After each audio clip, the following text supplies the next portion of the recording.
ಮಾದಾಪುರದ ಮೂವತ್ತೋಕ್ಲುವಿನಲ್ಲಿ ಯುಗಾದಿ ಹಬ್ಬವನ್ನು ಸಂಭ್ರಮದಿಂದ ಆಚರಿಸಲಾಯಿತು. ಗ್ರಾಮೀಣ ಕ್ರೀಡೆಗೆ ಒತ್ತು ನೀಡಬೇಕೆಂಬ ಉದ್ದೇಶದಿಂದ ಮೂವತ್ತೋಕ್ಲು ಸರ್ಕಾರಿ ಹಿರಿಯ ಪ್ರಾಥಮಿಕ ಶಾಲಾ ಮೈದಾನದಲ್ಲಿ ಊರಿನವರಿಗಾಗಿ ವಿವಿಧ ಆಟೋಟ ಸ್ಪರ್ಧೆಗಳನ್ನು ಏರ್ಪಡಿಸಲಾಗಿತ್ತು. ಕಾರ್ಯಕ್ರಮವನ್ನು ಉದ್ಘಾಟಿಸಿ ನೆರೆದಿದ್ದವರಿಗೆ ಬೇವು ಬೆಲ್ಲ ವಿತರಿಸಲಾಯಿತು. ಬಳಿಕ ಕ್ರೀಡಾ ಸ್ಪರ್ಧೆಗಳು ಆರಂಭವಾದವು. ಗುಡ್ಡಗಾಡು ಓಟ, ಮಕ್ಕಳಿಗೆ ಕಾಳು ಹೆಕ್ಕುವ ಸ್ಪರ್ಧೆ, ಬಲೂನ್ ಹೊಡೆಯುವ ಸ್ಪರ್ಧೆ, ಗೋಣಿಚೀಲ ಓಟ, ತೆಂಗಿನಕಾಯಿಗೆ ಗುಂಡು ಹೊಡೆಯುವ ಸ್ಪರ್ಧೆ, ವಾಲಿಬಾಲ್, ಥ್ರೋಬಾಲ್ ಕ್ರೀಡಾಕೂಟ ನಡೆದವು.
ನಮ್ಮ ಹಳೆಯವರು ಇದು ಸ್ಟಾರ್ಟ್ ಮಾಡಿದರು, ಒಂದು ಯುಗಾದಿ ಕ್ರೀಡಾಕೂಟ, ಗ್ರಾಮೀಣ ಕ್ರೀಡಾಕೂಟ ಅಂತೇಳಿ.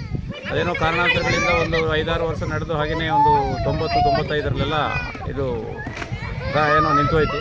ಅದರಿಂದ ನಾನು ಈಗ ಒಂದು 10 ವರ್ಷದಿಂದ ನಾನು ಅಧ್ಯಕ್ಷನಾದ ಮೇಲೆ ನಮ್ಮ ಊರನ್ನೆಲ್ಲ ಯುವಕರನ್ನ ಸೇರಿಸ್ಕೊಂಡು ನಾವು ಒಂದು ಯೋಚನೆ ಮಾಡಿದ್ವು, ನಾವು ಇಂಥದನ್ನೆಲ್ಲ ಮಾಡಬೇಕು. ಯಾಕೆಂದರೆ ನಮ್ಮ ಊರಲ್ಲಿ ಒಂದು ಮಕ್ಕಳಿಗೆ ಇದೊಂದು ಇನ್ಸ್ಪಿರೇಷನು, ಏನು ನಮ್ಮ ಮಕ್ಕಳು ಆಟ ಆಡಬೇಕು, ಇಂಥ ಒಂದು ಗ್ರಾಮೀಣ ಕ್ರೀಡಾಕೂಟ ಒಂದು ಏರ್ಪಡಿಸಿ ಅವ್ರನ್ನೆಲ್ಲ ಒಂದು ಇಲ್ಲಿ ಕರ್ಕೊಂಬಂದು ನಾವು ಒಂದು ಯುಗಾದಿ ಮಾಡಿದರೆ ಆ ಮಕ್ಕಳು ಮುಂದಕ್ಕೆ ನಮ್ಮ ತಾಲೂಕು ಮಟ್ಟದಲ್ಲಿ, ಜಿಲ್ಲಾ ಮಟ್ಟದಲ್ಲಿ ಹಾಗೂ ರಾಜ್ಯ ಮಟ್ಟದಲ್ಲಿ, ರಾಷ್ಟ್ರೀಯ ಮಟ್ಟದಲ್ಲಿ ಆಡಲಿಕ್ಕೆ ಒಂದು ಅವರಿಗೆ ಒಂದು ಸ್ಫೂರ್ತಿ ಸಿಗುತ್ತೆ ಅಂತೇಳಿ ನಾವೆಲ್ಲ ತೀರ್ಮಾನ ಮಾಡಿ ಇಂಥ ಒಂದು ಕ್ರೀಡಾಕೂಟವನ್ನು ಏರ್ಪಾಡು ಮಾಡಿದ್ದೀವಿ.